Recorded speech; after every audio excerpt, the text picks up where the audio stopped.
Greetings, I'm Wanda Carter. I'm your host today for Omnibus Roundtable Television Show. Today we're going to be talking to a young lady that travels the world. So I want you to grab a pen, call a friend, and stay tuned in because we're going to be talking about the prison system. We're going to be talking about the justice system. We're going to be talking about life in general for this young lady. So grab that pen, call your friend. We'll be right back after this message. Now it's time for a brief history of the United States of America. Hi, boys and girls, ready to get started? Once upon a time, there were these people in Europe called pilgrims, and they were afraid of being persecuted. So they all got in a boat and sailed to the New World where they wouldn't have to be scared ever again. Oh, I'm so relaxed. I feel so much safer. But as soon as they arrived, they were greeted by savages, and they got scared all over again. Indians! So they killed them all. Now, you'd think wiping out a race of people would calm them down, but no. Instead, they started getting frightened of each other. Witch! So they burned witches. In 1775, they started killing the British so they could be free. And it worked, but they still didn't feel safe. So they passed a Second Amendment which said every white man could keep his gun. I loves my gun. Loves my gun. Which brings us to the genius idea of slavery. You see, boys and girls, the white people back then were also afraid of doing any work. So they went to Africa, kidnapped thousands of black people, brought them back to America, and forced them to work very hard for no money. And I don't mean no money like I work at Walmart and make no money. I mean $0. Nothing. Not a zip. Doing it that way made the USA the richest country in the world. So did having all that money and free help calm the white people down? No way. They got even more afraid. That's because after 200 years of slavery, the black people now outnumbered the white people in many parts of the South. Well, you can pretty much guess what came next. The slaves started rebelling. There were uprisings, and old master's heads got chopped off. And when white people heard of this, they were freaking out and going, I want to live. Don't kill me, big black man. Well, just in the nick of time came Samuel Colt, who in 1836 invented the first weapon ever that could be fired over and over without having to reload. And all the Southern whites were like, yeehaw! But it was too late. The North soon won the Civil War and the slaves were freed. Yep, they were free now to go chop all the old master's heads off. And everybody was like, oh no, we're gonna die. But the freed slaves took no revenge. They just wanted to live in peace. But you couldn't convince the white people of this. So they formed the Ku Klux Klan. And in 1871, the same year the Klan became an illegal terrorist organization, another group was founded, the National Rifle Association. Soon politicians passed one of the first gun laws, making it illegal for any black person to own one. It was a great year for America, the KKK and the NRA. Of course, they had nothing to do with each other, and this was just a coincidence. One group legally promoted responsible gun ownership, and the other group shot and lynched black people. And that's the way it was all the way to 1955, when a black woman broke the law by refusing to move to the back of the bus. White people just couldn't believe it. Huh? Why won't she move? What's going on? Man, all hell broke loose. Black people everywhere started demanding their rights, and white people had a major freaky fear meltdown, and they were all like, run away! Run away! And they did. They all ran fleeing to the suburbs where it was all white and safe and clean. And they went out and bought 250 million guns and put locks on the doors, alarms in the houses, and gates around the neighborhoods. And finally, they were all safe and secure and snug as a bug.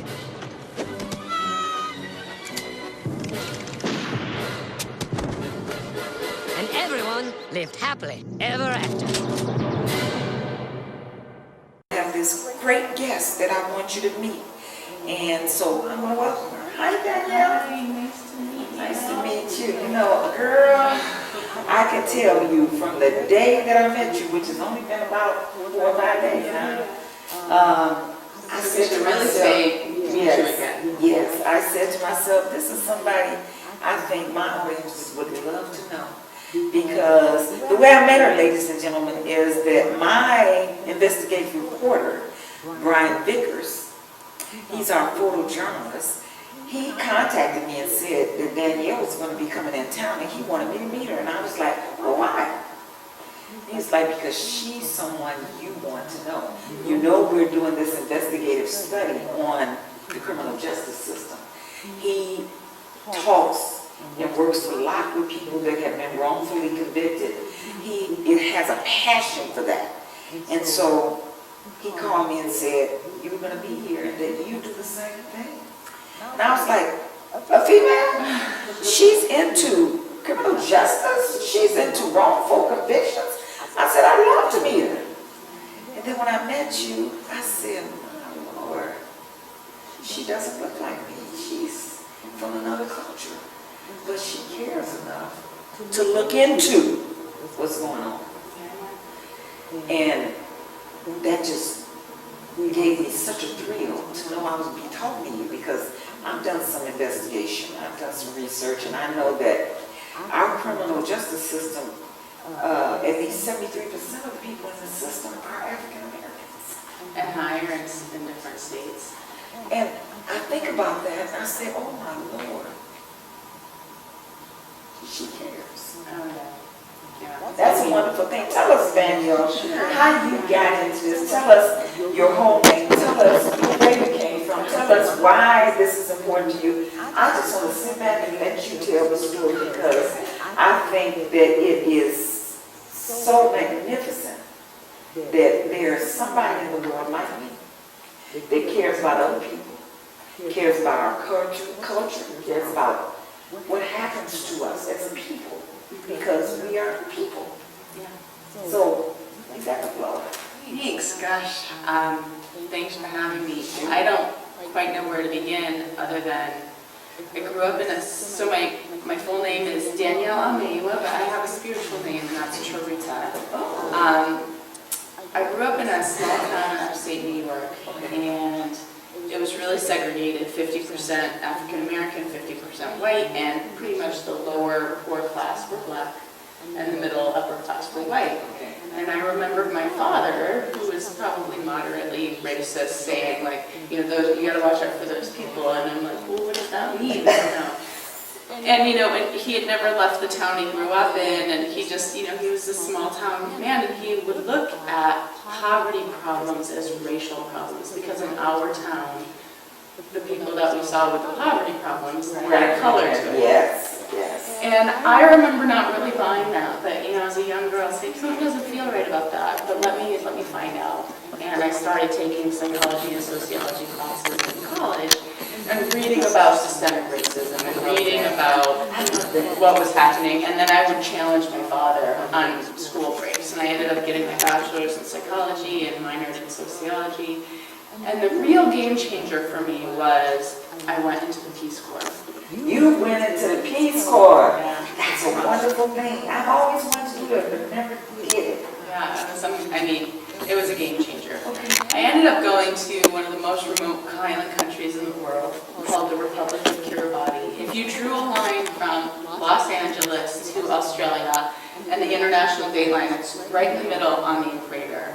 Kiribati. You should look it up. Anyway, they were Polynesian, brown skin, pin straight hair, and I was one of 2 white people on the island. Wow. And it was the first time I experienced, being seen by my color. White little children would call me white person, white person, white person, white person, and to always stand out and to be called out. So it sounds to me like you experienced some racism. Yeah, it wasn't at all what people in this country feel, because it had no violence or any kind of degradation associated to it. I was considered a guest, but I looked different, so I always stood out. There was no hiding. And so it just started, opening me up just a little bit to what it must be like. And then years of experience and making my own conclusions. And one day, so 7 years ago, I met a spiritual teacher, and she's an Indian woman, and she's amazing. Her name is Mata Amritanandamayi Devi. I know, big name, but Amma.org is her website, and she travels all over the world, and she hugs people, and she's a dark-skinned Indian woman, and she's like a Mother Teresa and Gandhi times 10. She's amazing. And so I would see this very powerful dark-skinned woman, and she has missionaries all over the world. And one of her missionaries was a letter writing program to inmates inside. And I remember thinking, I could do that. It's on my own time. I didn't think much about it. I didn't think much about this 2.2 million people in this prison system. Did she give you a content-driven writing assignment, or were you open to be able to write about whatever you wanted to write about? We can write about anything we want. Really, there are guidelines just to keep ourselves safe if we are dealing with violent criminals or whatever. But then other than that, you really let the prisoner lead. What do they need? What do they want to talk about? And then you follow suit. So you're not trying to push any agenda. You're just trying to comfort and give support. I like that. And I thought, oh, this is great. Well, I ended up meeting a prisoner who's housed in Menard Correctional Center, and we've been writing for 3 years, and probably after the first 6 months, he started exposing that he's innocent of the crime he did. You know, in my ignorance, it's like, oh, sure, probably everybody says that, you know. And then I started doing my own research, and I was blown away at how, well, I mean, they estimate, conservative estimates are 3 to 5% innocent people in prison. That's over 100,000 people. And in the 80s, there was only 500,000 people in prison. And then prison started becoming privatized. You make about $55 a bed per day. And all of a sudden, 20 years later, we're jam-packed full, 2.2 million people in prison. And most of those people are lower to middle class, African American, or minorities. And I was appalled, because what is that saying about us as a society? How far have we really come? You know, I mean, you replace Jim Crow laws, and you replace slavery with a modern form of slavery that's just as oppressive. Yes, it is. And it's horrible. And here I am, and I'm the privileged class, but yet this is happening. So this is like a scab on our side. This is a wound to our society that is unacceptable. Yes. And I mean, it ended up just opening my heart wide open. I mean, I'm getting teary right now because I feel so helpless on one hand, you know, and bless this inmate's heart. He's been very open with me, and he suffered some horrific abuses, like inner city Chicago, poverty, drug-addicted mother, sexual abuse by stepdad. And so he ended up doing what any logical person would do, which is running away from home. And then I would think How old was he? I think he was about 15. And then you get on the streets and you're 15 and you've got no support, and like, what else are you gonna do but become a drug addict or a criminal? But he's in for murder and he didn't do that. But that's another story. But just that explanation, it was like, I was a terrible parent. I lied to my parents, I did all kinds of crazy things. But I always had a line to toe because I felt safe to go home. There was always going to be food, there was always going to be shower. I got the message very early that I could go to college, that I just had support. And I had a safe community to thrive in. Yes. Because I'm of the privileged class.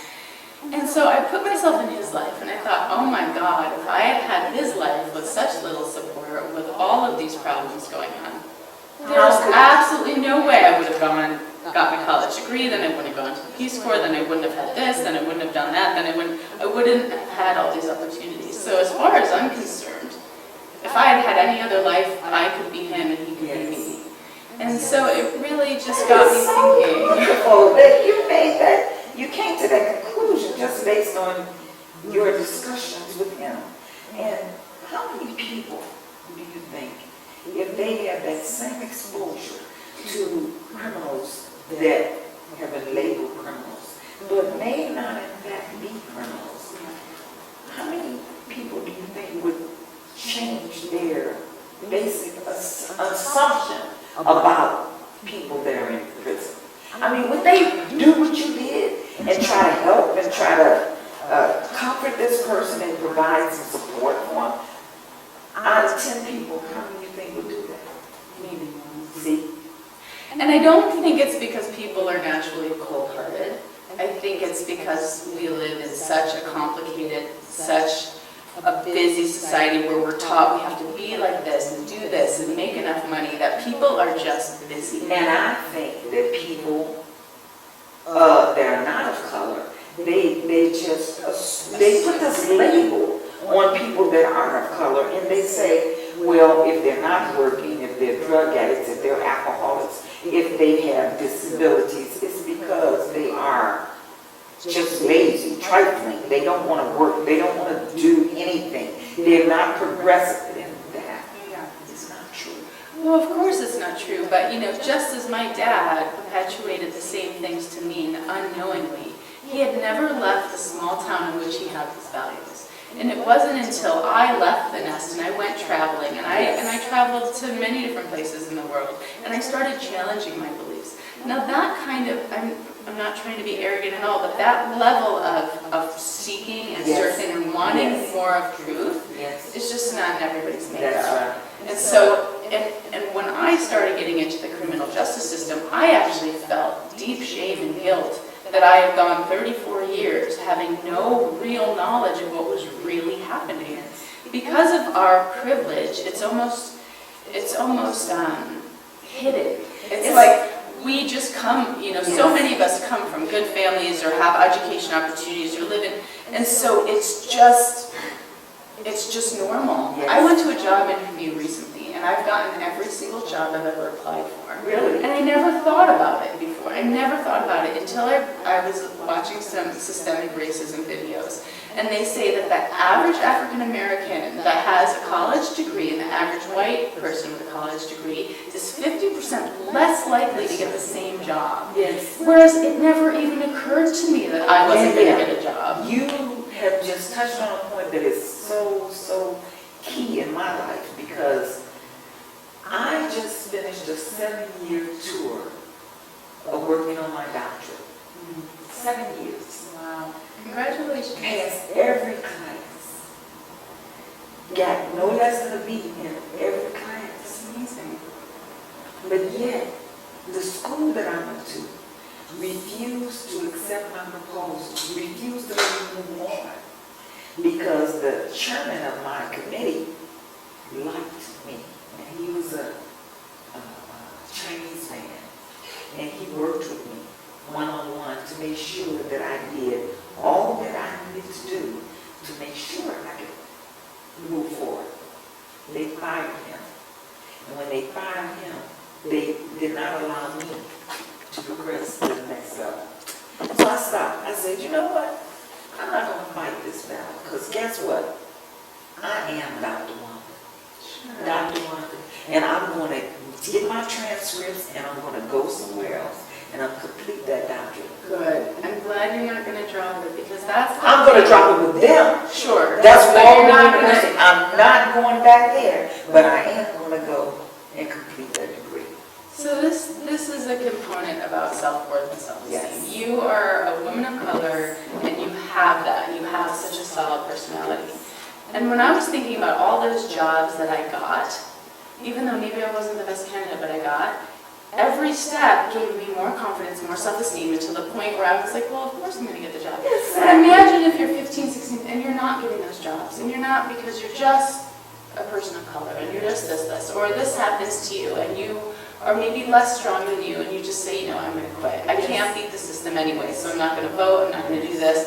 And the thing is I would say, I guess I can't speak for everyone, because there's white supremacy and there's crazy people everywhere, but I would say most of people in my community are just ignorant to their own privilege.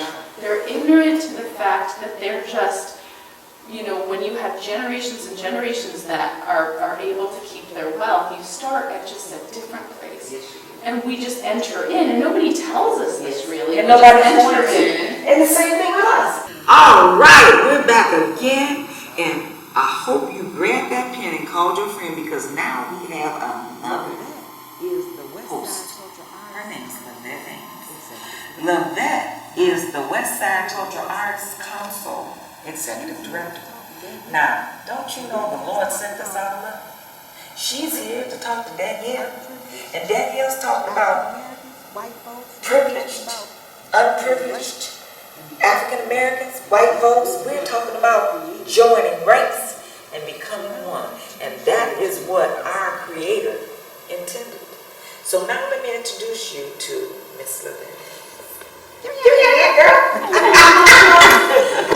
That's Danielle. Hi, Danielle. All right, and we were talking about everything. But I think we ended with, Danielle, tell me, where did we end? You were talking about your culture. I think I was talking just, summing up about how we don't have room to be apathetic. How we really need to start the conversation. I mean, if we are offending each other, Why not give each other feedback? Yes. You know, and find safe avenues in which we can have these conversations so that we can bring up the confusion in the room, as you were saying earlier today, and start healing it. And with the same people. We're not talking about the white supremacists. We're not talking about other people. We're talking about the people that are appalled at what's happening. That want to see There are people in my race that are appalled that our history is such and want to change it in a big way, but we don't know how. And so we need to start somewhere. Somewhere we gotta start somewhere. So maybe this is our start. I believe that Danielle is attempting to do what she's actually doing.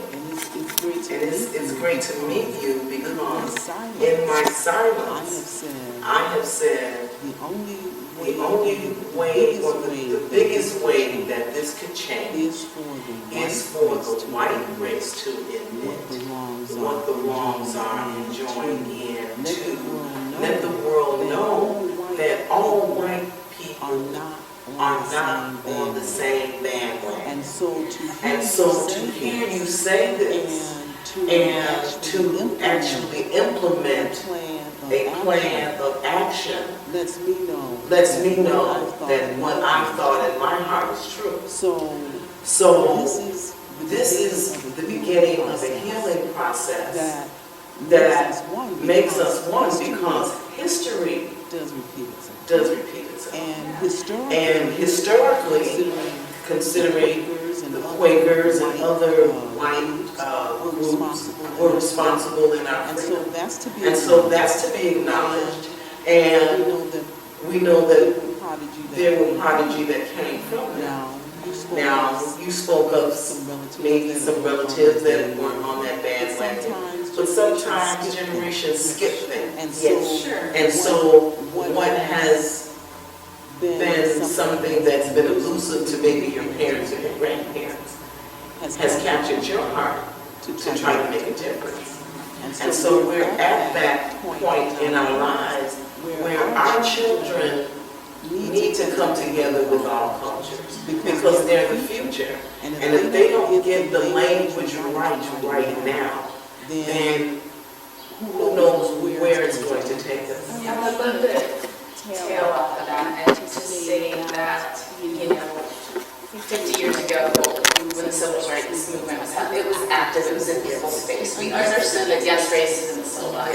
Well, now what I understand is it's like the new racism is denying racism. That's right. And so it's like it's trying, just like sexism, like that doesn't exist anymore. But It's like that in and of itself is the new crime. And so to bring it up, to keep the conversation alive and to engage the young ones so that the new generations can say, I'm appalled by this. I'm appalled that we're still where we are in 2017. And to help these young people realize that it is changing. You can do what you want to do. You can live outside of the prison system that has been set up to entrap you. You can do the right thing. And maintain yourself. Yes. You don't have to be like a white person to succeed here. And in fact, just getting involved and having these cultures come together will put pressure on the powers that be. And that is how we changed everything in this culture. That's right. And so it really starts with grassroots. I just encourage everybody who's watching to get involved. It doesn't mean that you have to spend 80% of your life, your busy life, getting involved, but whatever touches your heart, do that, and do that with all of your heart. And do do it it. with all of your passion. Do it. Don't just, we as a people have a habit of just talking about things. We identify the issues. We say we want to do this, we want to do that. We need to be action-oriented people. If we see a problem, we need to address it. And we need to address it now. Not tomorrow. If I can pick that piece of paper up today, I need to pick that piece of paper up today. If I can talk with you and get a sense that you are trying to work with me to do whatever it is. In her case, she's trying to work with people who are addressing the issue of people who are wrongfully convicted. There are thousands of men and women running away from prison because somebody said, oh, well, you don't care, lock that book up. Oh, that's got I've even heard things like, oh, well, maybe they are innocent, but what would they be doing? Right, and it's really horrible. And the fact that so many people of color are the ones most affected. And since they are, one of the things that we're working with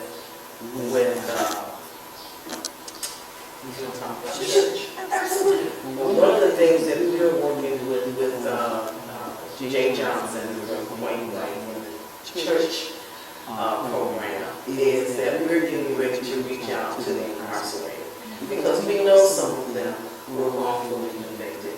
And we want to talk to them about what their needs are. Some of them don't have money to buy underwear.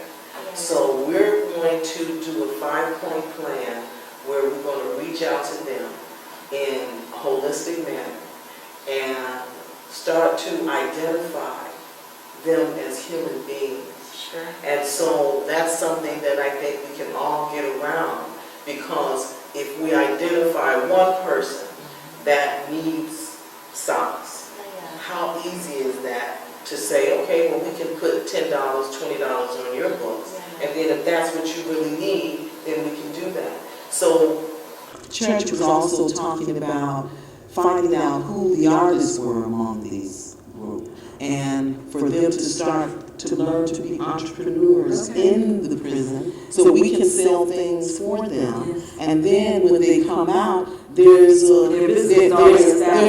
is established, and so we have to be proactive. We can't just keep saying what was, because what was. But where are we now where we can be effective in our own personal humanness to move things forward? Because if we're not working from a solution base, we already know the problems. Problems are talked about every day in the news, every day on the street, but if we're not talking about solutions, then we'll be talking about problems from here until eternity. And so I'm on any solution train. That sounds like the solution train you're on, solution train you're on, solution train I'm on. Church is on the solution train. So let's do this and keep moving forward. So how do we do this? So I write letters to it's called Circle of Love Inside, circle.love.inside@gmail.com. I have a website, www.self-transformations.com. That's all my contact information is there. I really hope to incorporate, I do coaching and massage therapy. I really hope to do coaching, one-on-one coaching over the phone with inmates too at some point. I mean, there's so much need. I mean, a letter goes a long way. The ability to buy your own socks goes a long way. And you know what, really, it helps our hearts more, and they get more involved. I remember thinking, I'm too busy for this, but my heart compelled me. And when that happens, on a big community level, we start making change. Because can you imagine a prisoner not getting a letter, and all of a sudden someone wants to buy them socks? Yes. That is so heartfelt. So I did talk to a prisoner, and he told me, because I thought it was difficult to reach out, he said, no, just go to idlc.com and find your mate, find your prisoner, and reach out to that person. And so we're going to send a letter of love to the prisoners with the 5-point plan. And if there's a prisoner who doesn't have someone to